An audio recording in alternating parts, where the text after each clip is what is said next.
On va donner donc la parole à ma camarade Selma Labib, porte-parole du NP1 révolutionnaire, qui était devant un piquet de grève ce matin à la RATP et qui est en bagarre, qui est à la RATP contre justement l'externalisation, la privatisation de la RATP et le passage à Keolis. On applaudit fortement Selma.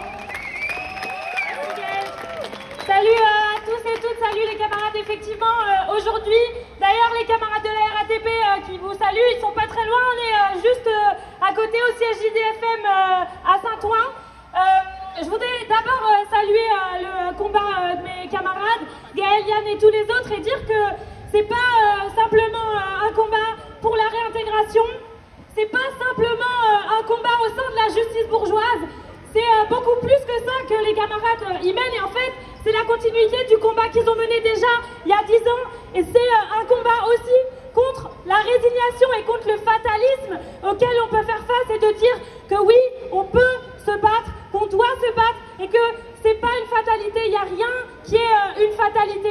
Et continuer à mener ce combat-là contre le patronat aujourd'hui, qui attaque de tous les côtés et qui attaque les camarades, c'est une réponse, et c'est une réponse de l'ensemble, effectivement, des travailleurs, que de dire essayez de nous attaquer, essayez, et vous verrez, on n'est pas résignés, et vous pouvez essayer de nous mettre des coups dans la gueule, et on en prend tous, dans tous les tas. Le camarade Ben, il le racontait tout à l'heure, ce qu'il est en train de vivre au Furet du Nord. On a tous des expériences de répression chez nous, et bien c'est de répondre, de dire vous pouvez bien essayer, mais on ne sera pas découragé, on ne se découragera pas parce qu'on sait pourquoi on est là, et on sait pourquoi on se bat. Alors effectivement, nous aujourd'hui, à la RATP, on est en grève, nous, mon dépôt, on a appris qu'on allait être pris par Keolis. Oui, c'est une privatisation qui est en cours, je le dis quand même, hein, la RATP qui est un EPIC, un établissement comme la SNCF. En fait, on prend déjà des coups dans la gueule, hein, aujourd'hui.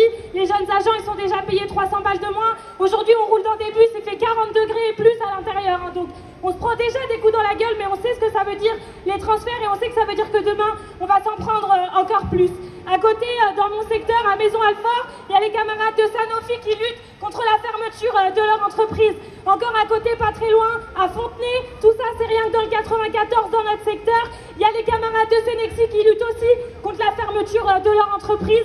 Voilà, donc on est là pour dire ça, pour dire que nous, et les travailleurs et les travailleuses, parce que c'est ça qui compte, on est là, on va se battre, on va continuer à se battre, on va lever la tête, et des bagarres, on va en gagner, on n'est pas résigné, il n'y a pas de fatalité, il y a des fatalités à rien. Donc je voulais saluer le combat de mes camarades, c'est pour ça qu'on est là. Je ne vais pas pouvoir rester longtemps parce que je vais aller rejoindre mes camarades aussi au siège d'IDFM, mais voilà, on est là, on continue le combat, et peu importe même le résultat qu'ils donneront, ce ne sera pas la fin du combat, c'est que le début de la lutte. Merci les camarades et bon courage Gaël, Yann et tous les autres.